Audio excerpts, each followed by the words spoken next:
चलिए, जय हिंद दोस्तों। स्वागत है आपका विनर्स एकेडमी प्रयागराज में। और जैसा कि आप जानते हैं कि एक समय है और एक समय ऐसा डिमांड कर रहा है कि जितनी भी चीज़ें हैं वो इस समय पूरी तरह से स्टेबल हो गई हैं। कुछ भी ऐसा नहीं है कि जो चल रहा हो just because of corona period. इस वजह से हम लोग भी आपके लिए एक ऐसा माध्यम, एक ऐसा चैनल लेके आए हैं जिसमें आपको पूरी तरह से जो भी चीज़ें होंगी वो डिफेंस रिलेटेड होंगी। और डिफेंस रिलेटेड जितने भी एग्ज़ाम हैं उनकी जानकारियाँ, उनके पेपर, उनके सिलेबस, उनकी क्लासेस, वो सारी चीज़ें आपको इसमें मिलेंगी। जितने भी आपके एग्ज़ाम कंडक्ट कराते हैं, जैसे एनडीए हो गया, सीडीएस हो गया, एयरफोर्स हो गया, नेवी हो गया, जो भी एग्ज़ाम होते हैं उनकी क्लासेस, उनके बारे में जानकारी, उनके नोटिफिकेशन के बारे में जानकारी, उनके हर एक चीज़ के बारे में जानकारी आपको इस चैनल पे मिलेगी। और प्रॉपर क्लासेस होंगी। स्पेशली इंग्लिश की क्लास होगी जो मैं पढ़ाऊँगा। मैं समीर शुक्ला आपको इंग्लिश पढ़ाऊँगा। तो बहुत सारी चीज़ें हैं, बहुत सारी बातें आप लोग से मैं टाइम टू टाइम करता रहूँगा और करने के लिए बहुत कुछ है ना, जिस पे हम लोग थोड़ा सा बातें उस पर करते रहेंगे। और टाइम टू टाइम आपको जो भी नोटिफिकेशन डिफेंस से रिलेटेड होगा या कोई भी चीज़ें होती हैं, जो आपके पेपर होते हैं, जिनका सोल्यूशन होता है, उनका पूरा एक जो तैयारी है वो घर पर बैठ के आप कर सकते हैं। क्योंकि आज का टाइम यही डिमांड कर रहा है कि आपको वो सारी चीज़ें, क्योंकि आप स्कूल कॉलेज नहीं जा पा रहे, सारे एजुकेशनल इंस्टीट्यूट बंद है इस वजह से। क्योंकि एक यूट्यूब ही एक ऐसा चैनल है, एक ऐसा माध्यम है जिस पे हम आप तक पहुंच सकते हैं, आप हम तक पहुंच सकते हैं। So be with us, stay with us, और प्लीज़ विनर्स एकेडमी प्रयागराज पे आप बने रहिए। तो आज मैं बात करूंगा आपके सामने, क्योंकि आपको टॉपिक में है पता ही है कि क्या आप इंग्लिश का इतिहास जानते हैं, यानी इंग्लिश के इतिहास के बारे में बातें करूँगा। Do you know the history of English, you can say. क्योंकि आज इंग्लिश एक ऐसी चीज़ है, एक ऐसी लैंग्वेज है जो यूनिवर्सल लैंग्वेज बन गई है।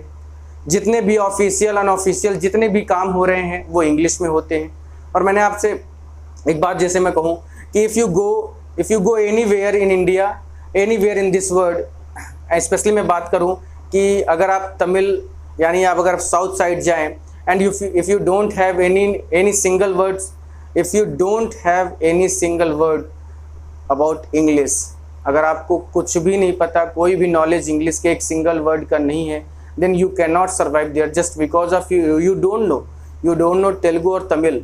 सो that's why if you want to survive there, if you want to ask anything, if you want to demand anything, then you have a great knowledge और you have a single word of knowledge about English. आपको English के बारे में उसमें जानकारी होनी ही चाहिए।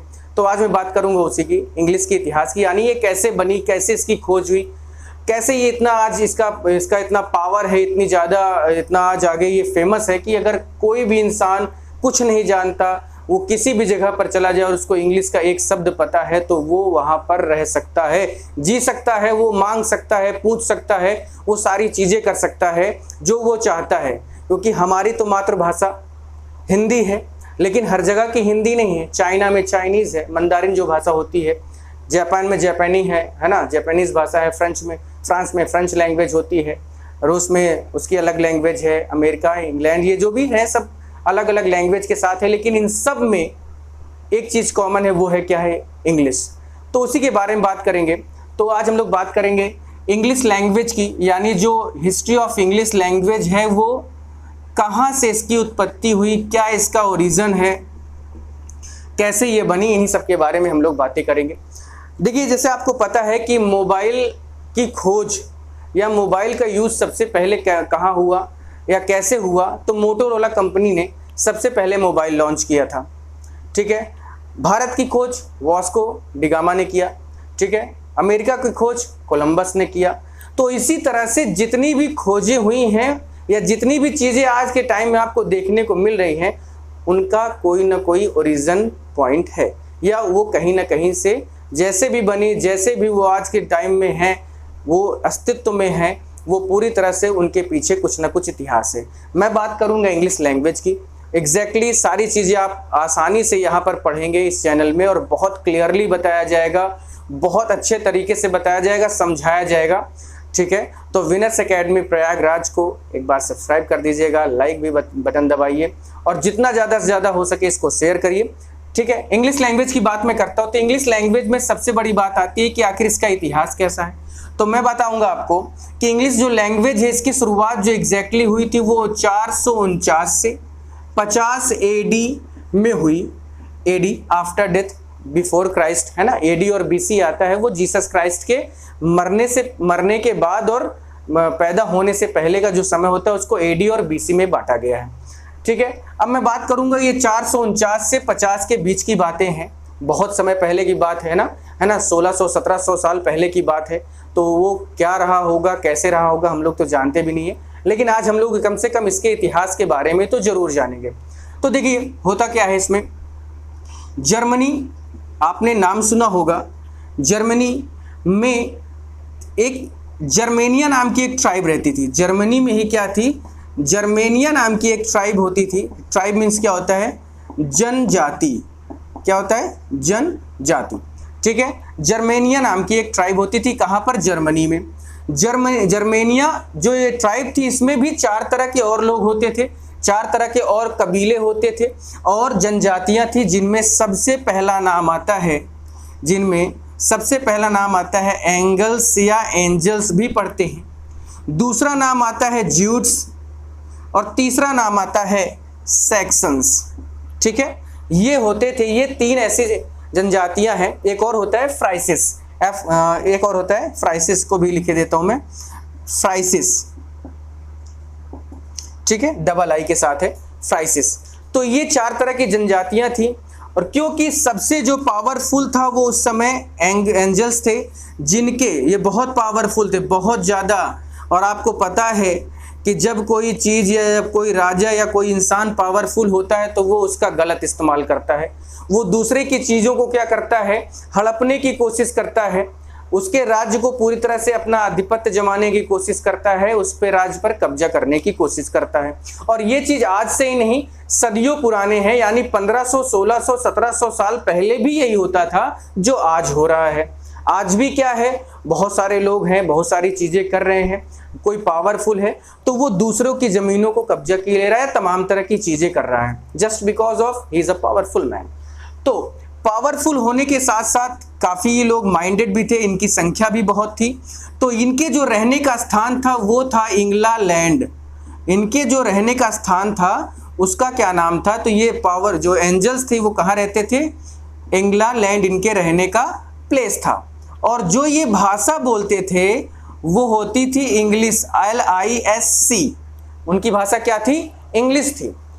अब क्योंकि ये पावरफुल थे और हमेशा से 2 शक्तियों का टकराव होता रहा है, और उस समय जिस समय ये पावरफुल थे, इंग्लैंड में रहते थे, जिनके रहने का स्थान था एंजल्स का, उस समय के सबसे शक्तिशाली राष्ट्र यानी ब्रिटेन की बात मैं करूंगा। ब्रिटेन उस समय का सबसे शक्तिशाली राष्ट्र था। ये जनजाति थे और ये क्या था, राष्ट्र था, जहां पर सेल्टिक भाषा बोली जाती थी। जैसे मैंने आपको बताया कि हिंदी, उर्दू, संस्कृत, है ना, इंग्लिश, मंdarin और जापानीज और फ्रेंच, ये भी सब भाषाएं हैं। उसी तरह उस समय ब्रिटेन में क्या होता था, सेल्टिक भाषा बोली जाती थी। क्योंकि 2 महाशक्तियां आपस में सामने हैं तो युद्ध होगा। तो एंजल्स ने क्या किया, ब्रिटेन पर आक्रमण किया। एंजल्स ने ब्रिटेन पर आक्रमण किया, जिसके कारण ब्रिटेन को क्या करना पड़ा, ब्रिटेन को हार का सामना करना पड़ा। यानी ब्रिटेन क्या हो गए, ब्रिटेन के जो लोग थे वो क्या हो गए, डिफीट हो गए। किससे डिफीट हो गए, एंजल्स से। तो एंजल्स ने आक्रमण किया ब्रिटेन पर और ब्रिटेन क्या हो गया, हार गया। जबकि सबसे मोस्ट पावरफुल उस समय नेशन की बात करूं तो वो कौन था, ब्रिटेन था। अब क्योंकि मैंने आपसे पहले ही बताया कि जैसे कोई राजा महाराजा किसी जगह को जीत लेता था तो उस पर अपना कब्जा करता था, वही हाल यहाँ पे भी है कि एंजल्स ने जब ब्रिटेन को हराया तो इन्होंने पूरी तरह से ब्रिटेन पर कब्जा कर लिया। और क्योंकि इनके रहने का जो स्थान था इंग्लैंड, वही इंग्लैंड, ये इंग्लैंड यहाँ पर क्या बन गया, इंग्लैंड। इन्होंने क्या नाम रख दिया, थोड़ा सा सुधार कर क्या रख दिया, इंग्लैंड। जो इंग्लैंड था एंजल्स का स्थान, क्योंकि एंजल्स ने ब्रिटेन को हराया, इस वजह से इन्होंने क्या किया, इसका नाम इंग्लैंड रख दिया। उन्होंने अपने उस रहने के स्थान को यहाँ पर आगे जारी रखा। और जो भाषा वहाँ पर इंग्लिश थी, इंग्लैंड वालों की, या मैं कह सकता हूँ एंजल्स की जो भाषा इंग्लिश थी और ब्रिटेन की भाषा सेल्टिक थी। क्योंकि अब एंजल्स का कब्जा था यहाँ पर, इस वजह से इंग्लैंड का नाम रखने के साथ साथ इन्होंने भाषा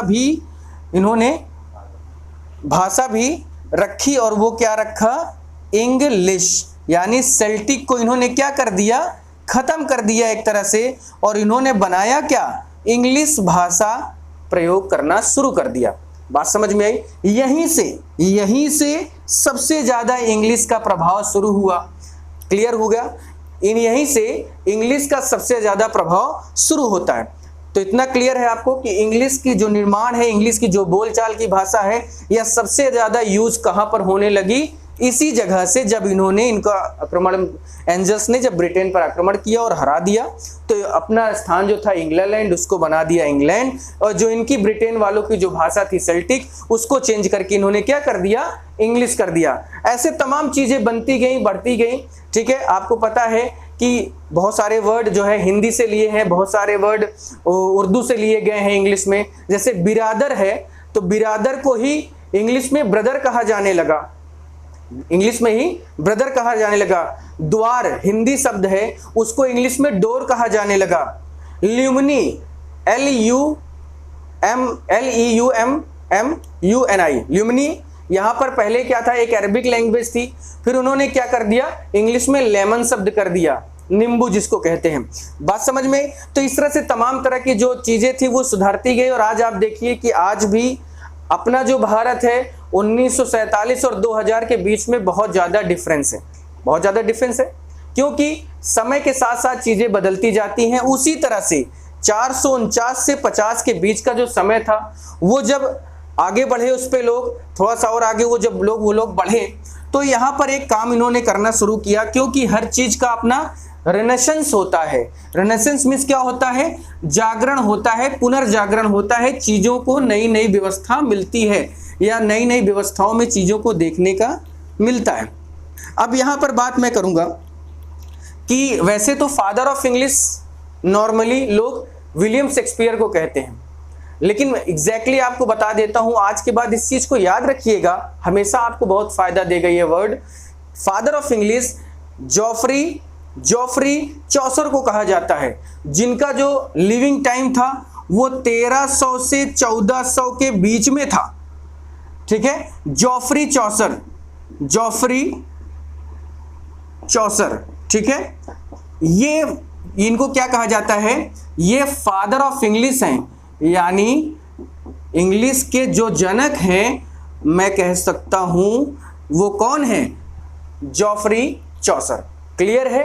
फादर ऑफ इंग्लिश किसको कहा जाता है, जॉफरी चौसर को, ना कि विलियम शेक्सपियर को, क्योंकि इन्होंने बहुत सारा वर्क किया है, इन्होंने बहुत सारी नई नई चीजें इंग्लिश में डाली थी, बहुत सारी नई नई चीजों को ये प्रयोग करते थे इंग्लिश में। और जो 1600, यानी जब मैं विलियम शेक्सपियर की बात करूं, तो उन्होंने जो काम किया था वो इन्हीं के कार्य को आगे बढ़ाया था। यानी जितनी मेहनत इन्होंने इंग्लिश के पीछे की और ये खत्म हो गए, मर गए, उसके बाद का जो उत्तरदायित्व था, मतलब इन्होंने जो संभाला उसको, वो क्या था कि उन्होंने ड्रामा, पोइट्री, इन सब पे और काम करना शुरू किया और नए नए वर्ड्स को यूज किया। सो दैट्स वाई बहुत सारे लोग कहते हैं कि द फादर ऑफ इंग्लिश कौन है, विलियम शेक्सपियर हैं।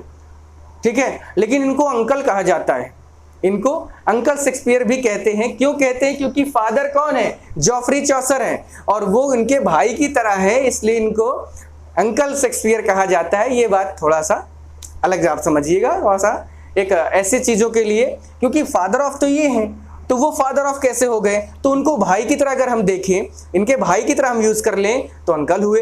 उसके बाद नंबर आता है 1604 में, आपको पता ही है 1604 में आपको पता है कि William Shakespeare, uncle William Shakespeare का क्या हुआ, जन्म हुआ। 1604 में अंकल विलियम शेक्सपियर का क्या हुआ, जन्म हुआ। और इन्हीं के समय में पहली डिक्शनरी आई, जिसका नाम था, यानी फर्स्ट डिक्शनरी आई जो फर्स्ट डिक्शनरी आई है,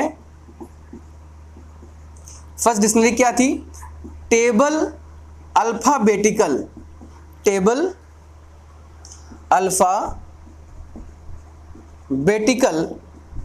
जिसमें टेबल अल्फाबेटिकल, जिसमें 120 पेज थे और 2543 शब्द थे। इनके समय में ये पहली डिक्शनरी आई थी जो अस्तित्व में आई, यानी सबसे पहले जो डिक्शनरी का निर्माण हुआ वो कौन सी थी? टेबल अल्फाबेटिकल के नाम से थी, जिसमें 120 पेज थे और 2543 शब्द थे। विलियम शेक्सपियर के टाइम की बात हो रही है। उसके बाद भी और भी डिक्शनरियाँ आई, जैसे 1755 में भी एक डिक्शनरी बनाई गई। 1755 में किसने बनाई? सैमुअल जॉनसन ने एक डिक्शनरी बनाई या डिक्शनरी का निर्माण किया, ठीक है, जिसका नाम था द डिक्शनरी